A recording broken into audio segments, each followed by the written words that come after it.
Hello and welcome to day 8 of 14 days of Christmas with Galaxy Girl and some assemblage required. I am continuing on my journey for scrapping some heritage photos, and these are from Christmas in 1969. I believe they're from Clarksburg, West Virginia, but I don't have any confirmation of that. So I went through my papers and I pulled out this old Yuletide carol paper from close to my heart from years ago, and I just thought that the background papers and the music and the green, I don't know, it spoke old-fashioned Christmas to me, and so that's why I chose that paper. And then I was looking for inspiration. I felt like I needed a direction or a jumping off point.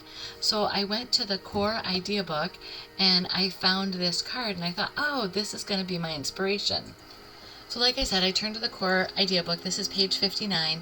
And I thought with the circles and the clusters, I could kind of arrange the photos that way and maybe add some embellishments, because I knew on the sticker sheet there were some rectangle or square elements, and I just thought I would kind of cluster those all in together.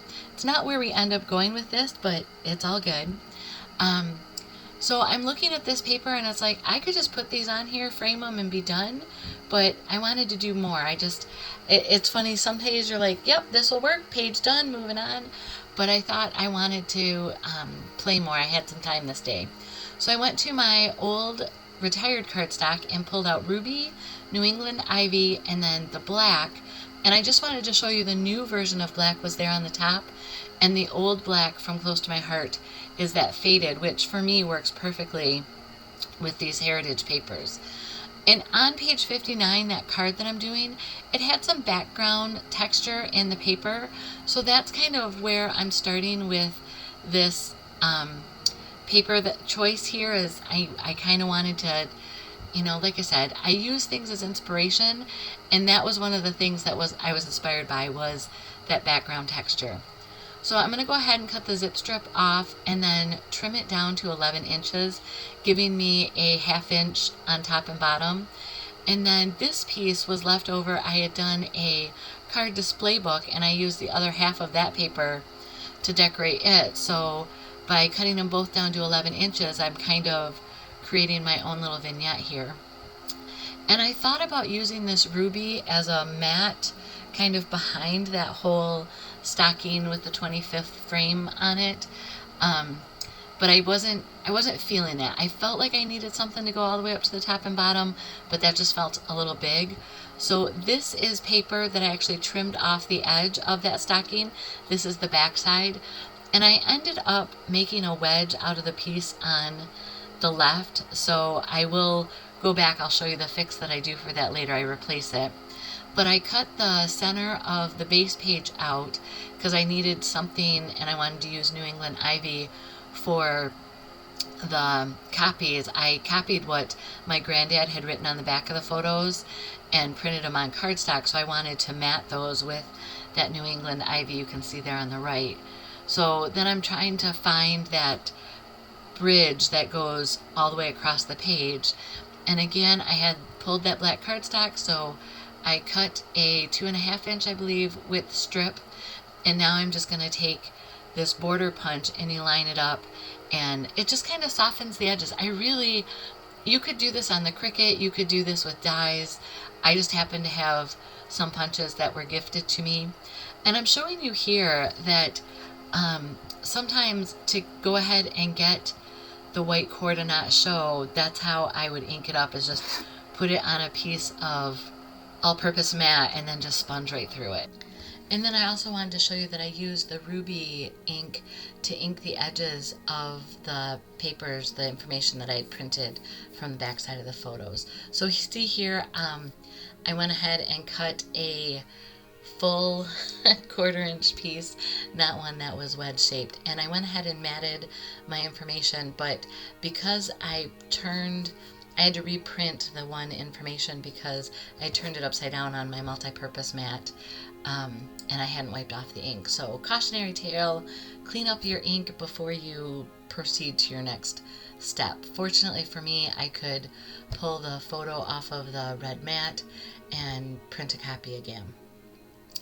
And this is where I'm trying to cluster it like I did with the inspiration of the circles on that card. And then I'm using some foam tape because these are old Polaroid photos, and they're thicker. I mean, they're a good 1/16 of an inch thick. So to be able to put something over top of it, I need to have some foam tape to make it so it's more one level. And then if you've watched my channel recently, I have been digging into my stash, and these pine boughs are from a project I did 4, 5, 6 years ago, and I'm using them up now. So I'm just trimming out the pieces that didn't quite cut clean on the Cricut, and then I'll use my sponge tool to ink the edges where any of the paper tore, because again, on the layout you're not going to see it. It just kind of camouflages that right in with the right color, and it makes it look more natural actually. And now I'm looking at the sticker sheet. I have been one that's been bad for using sticker sheets, but I'm trying to get better at it. So here I decided that I'm going to use the Christmas circles or the Christmas ovals as my title, but I want to be able to dry fit them. So using my embossing buddy, I'm just kind of powdering the back, and that will allow me to move those around as I need to. Doing the same thing here with the holly berries and then the old-fashioned stocking.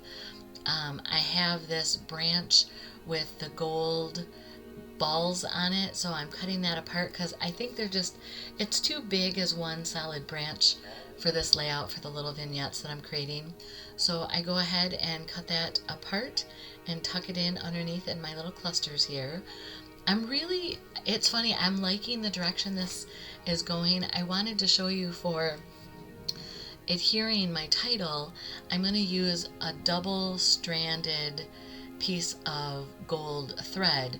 So it's not just a single piece of thread, it's actually, I've doubled it over and then plied it, which is just twisting it together. And so with my glue, I went ahead and made my arch, and I knew on my Versamat that I wanted to start it at the 1/2 inch mark on one side, going up to the 5 inch mark. So you can see here how I just did that. And now I'm going to add the Tombow aqua glue just to the top of that, so it will tack down the thread and the letter. We're coming to the end now. I have the title on. I'm kind of looking at my inspiration piece.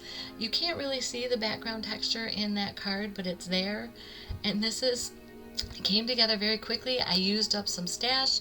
I have another page ready to go in the album. The cardstock, if you can see that from the New England Ivy, is the textured cardstock. So again, it just adds one more layer of interest into these layouts. Be sure to check out what the other girls have done for the 14 days of Christmas. Their links will be in the description under the video. If you've subscribed to my channel, thank you so much. I'll invite you to subscribe now if you haven't. Here's another video you may be interested in. Have a blessed day. Bye-bye.